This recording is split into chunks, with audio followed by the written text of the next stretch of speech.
For Egyptian theater artists, the occupation of Tahrir Square in 2011 and their activism in the following years unleashed a surge of creative activity. Comedy of Sorrows is just one example of a wave of theater that challenged official narratives depicting the uprisings. Theater artists' participation in the protests opened the floodgates for bold experimentation with a variety of theatrical forms. Protesters told their stories of daily struggle, while theater artists fused these individual tales into greater collective narratives.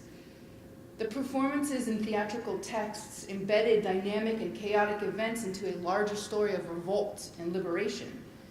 Playwright and director Mohamed Mahrous commented that people knew why they came to the protests, but he said that I felt it was my responsibility as an artist to crystallize for them what had happened in our country over the last 30 years.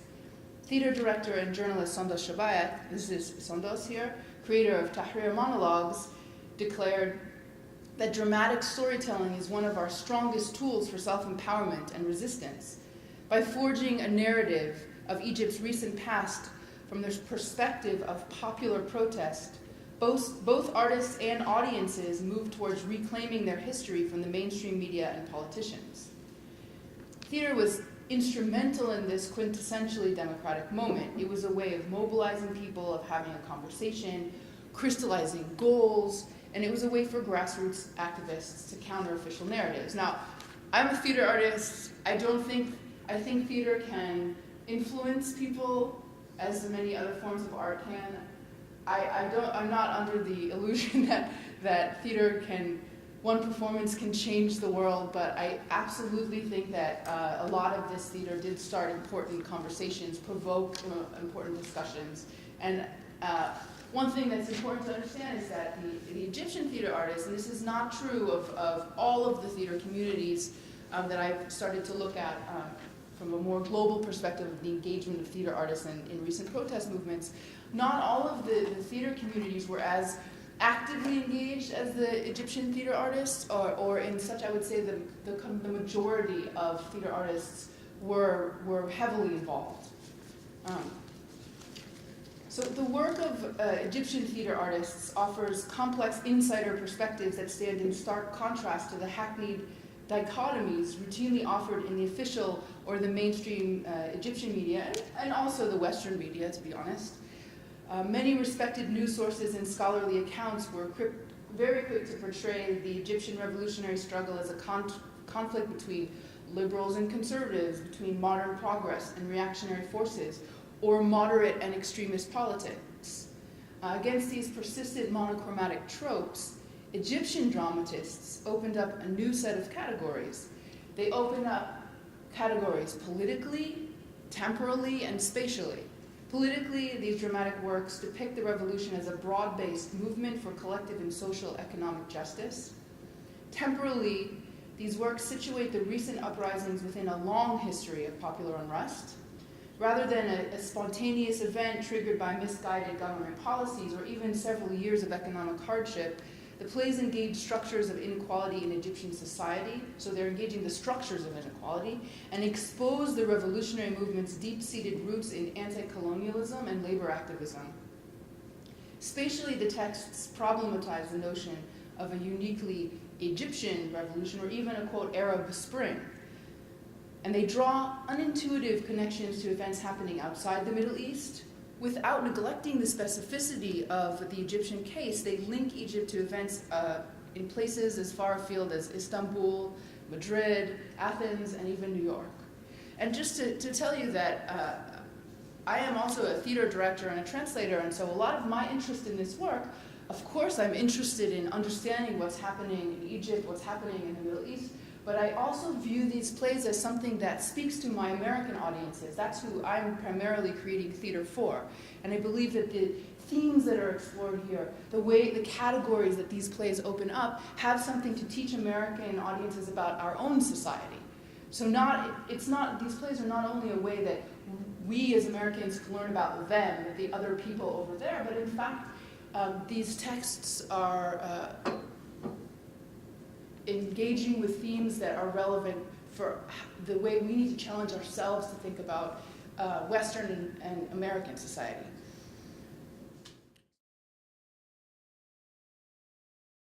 So let me start by saying, by trying to answer this question, what is life writing? Life writing is an umbrella term used to refer to retrospective representation of a real person's life or certain aspect of her life.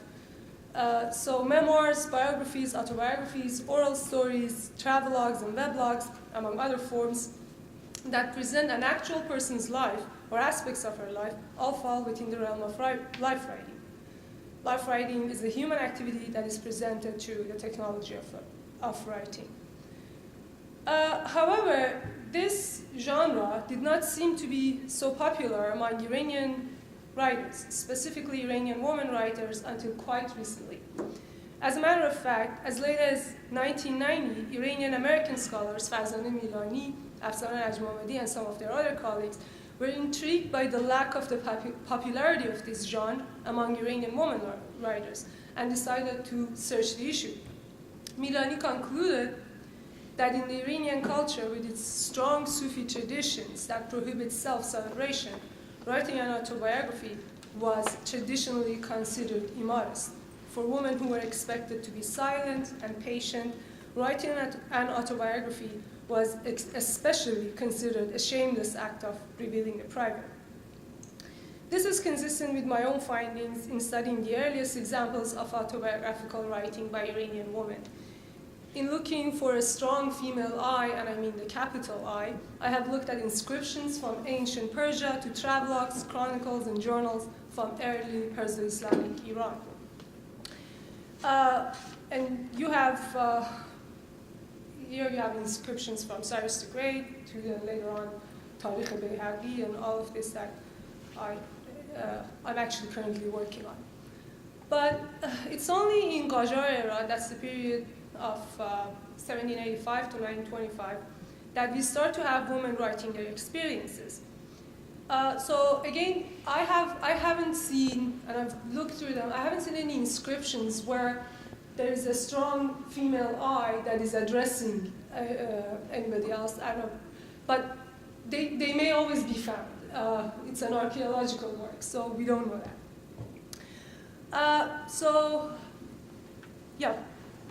But it's only in the Qajar era that we start to have women writing their experiences. The very first examples we have are 3 travelogues written by Qajar noblewomen.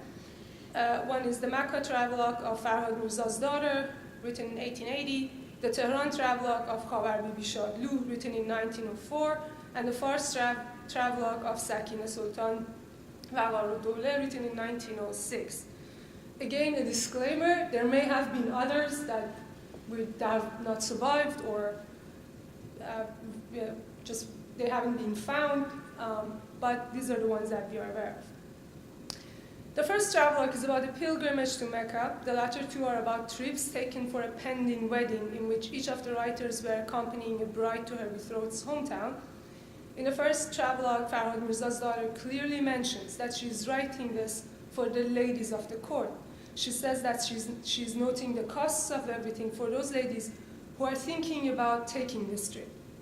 And she's describing the cities that she's traveling through and the holy shrines and mosques for those who are eager to get a first-hand account from one of their acquaintances.